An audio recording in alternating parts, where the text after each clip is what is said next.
का बहुत बहुत स्वागत है।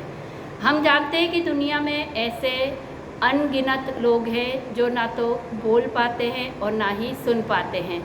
अब ऐसे लोगों से यदि हमें कम्युनिकेशन करना हो तो ये एक बहुत बड़ी समस्या बन जाती है। प्रश्न उठता है कि इन लोगों से हम किस तरीके से बातचीत करें।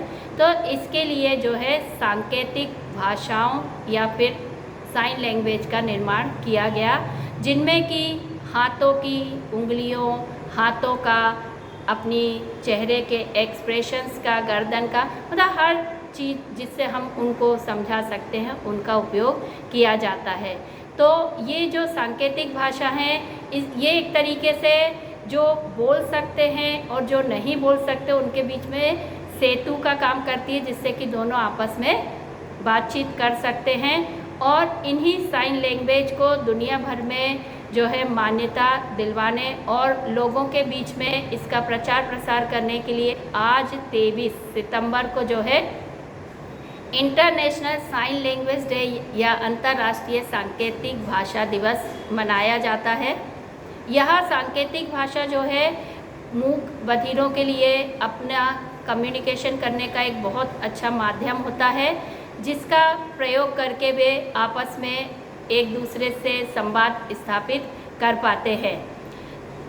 जो है 23 सितंबर 1951 में जो है अंतर्राष्ट्रीय जो है बधिर महासंघ की स्थापना हुई थी, जिसमें कि 120 से ज़्यादा देश जुड़े हुए हैं और पूरी दुनिया में 135 से अधिक संघों का ये एक बड़ा महासंघ है। और इसके द्वारा जो है संयुक्त राष्ट्र संघ में यह प्रस्ताव रखा गया 2017 में कि अंतर्राष्ट्रीय जो है सांकेतिक भाषा दिवस मनाया जाना चाहिए।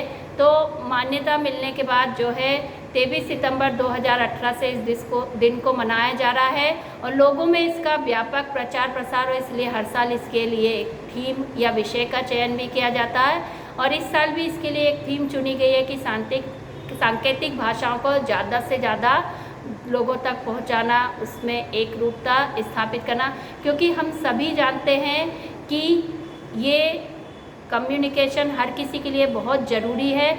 अपनी बात रखना सभी चाहते हैं, लेकिन जो डिसेबल है भाई, बोल ही नहीं सकते, सुन ही नहीं सकते, तो उनके लिए भाषा एक बहुत पावरफुल मीडिया है, कम्युनिकेशन का लैंग्वेज है। और हम सब देखते हैं कि बचपन में जब बच्चे छोटे छोटे होते हैं, बोल नहीं पाते, तो हम उनसे संकेतों में ही बात करते हैं।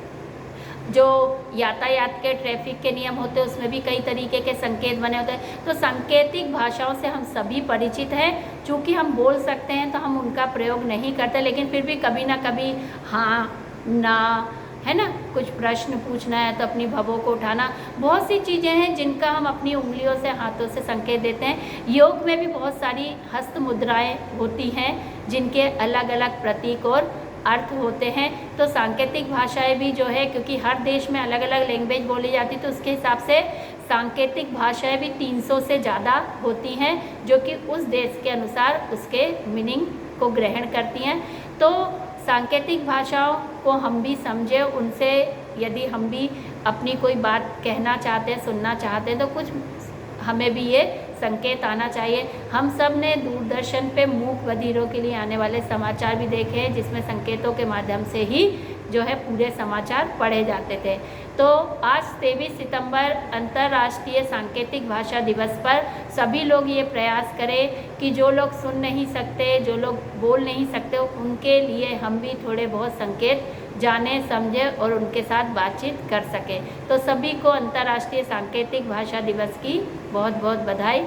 सभी स्वस्थ रहें, मस्त रहें, प्रसन्न रहें और अपना ध्यान रखें। धन्यवाद।